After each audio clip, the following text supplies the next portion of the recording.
Mwah. So we're just sitting quietly today, aren't we? Since I'm going to sleep now if you're doing a video, innit though? So hello.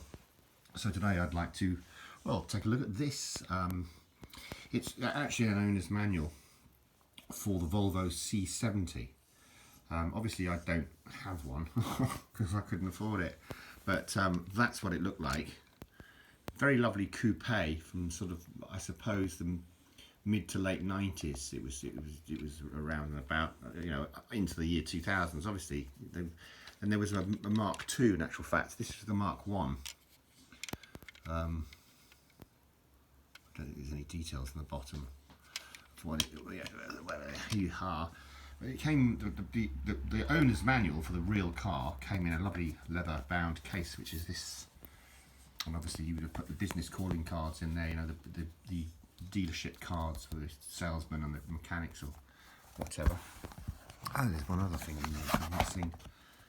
Dealer network, it says on there. I do love the dog. I do like dogs, me. And the booklets that you got, I'll just move that for a second. The booklets you got were obviously the owner's manual itself. So I point at it. And then there was this, there's that. I don't know what that is actually. It looks like some sort of, I don't know, it's in foreign. Foreigners, aren't they? God, the older I get, the more I sound, I'm sort of sound like the old major out of the, oh, what's it called? I can't remember. Nothing can remember now. Blow it. Oh. 40 Towers, that's it. God, I'm going nuttier than a major. He's really gone this time.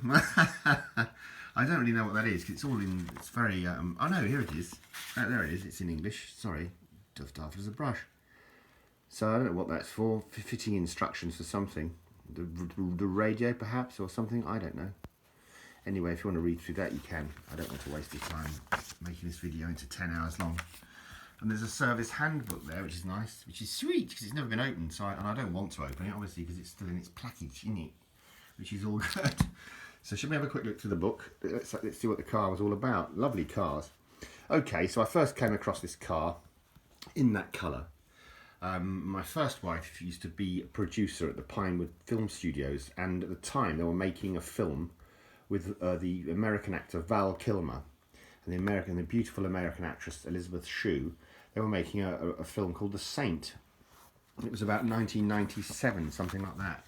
And he was using a Volvo for that, one of these C70s. Not all the scenes were shot at Pinewood, obviously, but some of them were. And so I got to see the car and I thought, ooh, sweet! I like that. And I didn't get to drive it, obviously, because it was a film prop. But there it is inside. Very lovely dashboard, and it had wood veneer. It had like a sort, I don't know whether it was real wood or maybe it was just plastic, but it looked like wood anyway. I poked my head through the window, sort of thing, you know, just before it went up and trapped my neck in there, you know, like in that Dumb and Dumber film, you know, with Jim Carrey. But no, it wasn't quite like that. I did manage to get my head out. So there's quite a lot of idiot lights, as I used to like to call them, different things for different horses for different courses. And it had automatic dipping headlights, did it? Okay, that's interesting. That's very useful, in actual fact. In fact, hasn't my Megane got that? I think it has. Well, I say my Megane. Nothing's mine anymore. It's all been handed over. But oh well. All sorts of different windscreen wiper adjustments. Nice manual, nicely clearly laid out in actual fact. I do like reading through these things. I know it's a bit nerdy, but I prefer reading this than telephone books, you know. Sort of. No, I prefer reading these sorts of things than newspapers, to be honest with you, because there's all that's ever in newspapers is just depressing shite, isn't it, really, you know? At least in these things you can fantasise about owning the car. So that's obviously the trip computer. I've no doubt in my mind that the one that Val Kilmer was driving had all the features, because it was a sort of showpiece for Volvo. They were sponsoring the movie. They had a tie-in. It's called a tie-in in movies.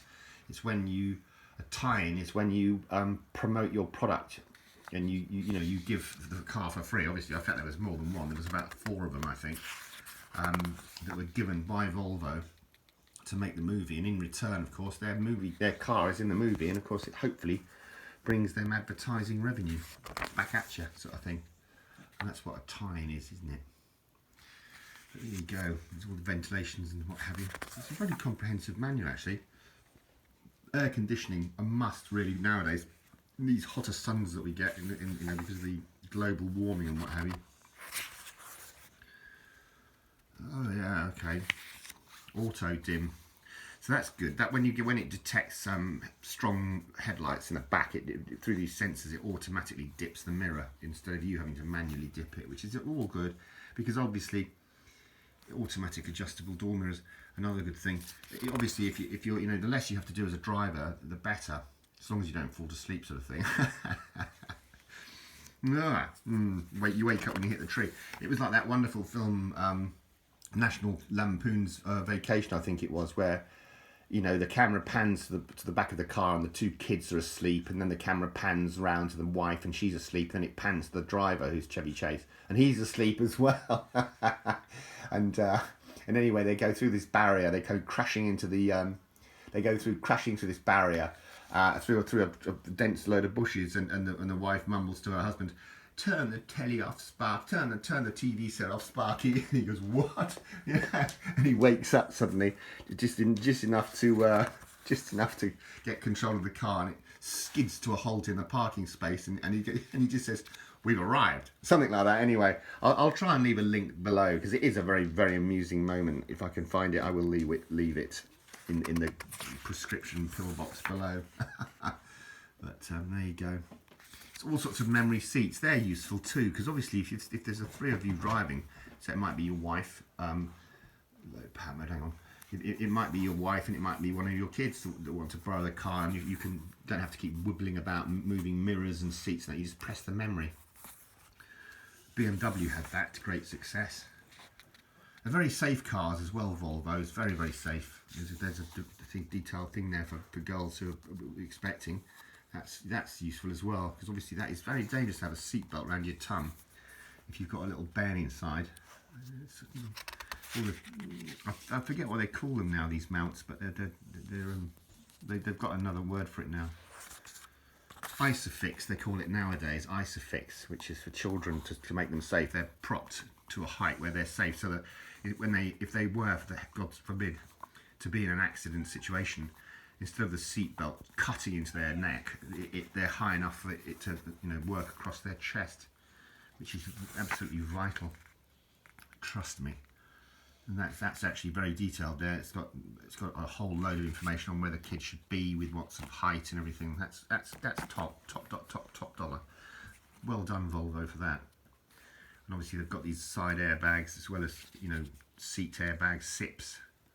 I think SIPs is actually a clever device where, well, it's there, so you can read it for yourself. Side impact airbag.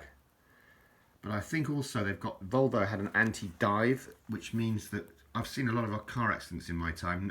No, I haven't caused them, but maybe 1 or 2. But no, the thing is, when a car hits another car, it can crush down. And I think Volvo's had a system whereby the driver was kept at 1 level height, so you wouldn't what was called submarine. When a car submarines, it means that it goes underneath. So say you hit the back of a lorry, the car can go under it, and that can be bloody fatal, because obviously, you know, then you're faced with a metal bumper of a lorry bar. And I think Volvo had some sort of device that stopped the car from crushing under it. It would just bounce off, which was probably better for you in the long run. Who knows? It's not really. I don't really want to turn this video into a RTA lesson, but road traffic accident lesson. But no. Ah, look, rollover protection system. That's something else. That's clever. The ROPS. Yeah, they're very, very good, Volvos are. Whiplash protection system. Don't worry, Jimmy, that's just the wind, mate. Just the wind. Don't start barking, puppy. Jimmy, that's just the wind, sweethead. Go and have a look, mate. Ish time, shukai.